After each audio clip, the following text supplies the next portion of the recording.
mar ng'at ma riembo geche skul bende nyaka ng'e. Jogweng' ong'ere. To ing'eyo ni judgment kata level ma ng'at ma riembo bas mag nyithindo gi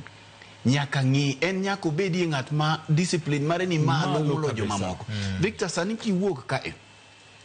to iyudo ka school bus ringo e wrong side mar ndara to menyo ni taya miwen ambulance kendo kak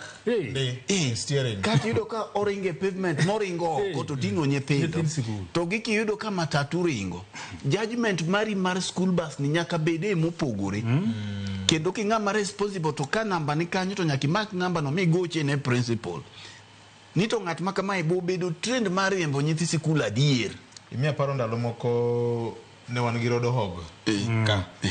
mane menyo joma kamoro koso luwo chike mag ndara nikech kata kimenyo traffic kama to geche te overlap to mar sikul ni en onego dong mane line ka en nyaka bed gi horuok moro maloyo level mar horuok mamoko gi. Emomiyo mana kaka Jay wache principal ndiko nyathi nyamin gi mondo riemb bas ok rach to bende ene gi lony nikech nyathi nyamin ka nigi lony to en gi horuok ok dang tame to embe en mana dhano embe en gi lony ne momiyo riembo gini mak mana ni kokele kanyo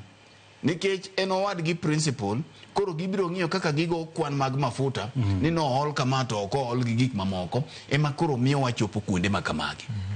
Victor, koro ka ng'ato yudo tich nekech competence mare mana paro ni sawa to en sama koro nyaka jogweng' bende goyie thuolo nikech gini ng'ama ting'o uto bung'e ang'eya kata ka ji dhi e wuoth to kata mana geche skul gi kende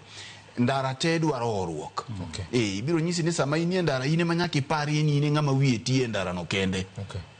Nentiga wach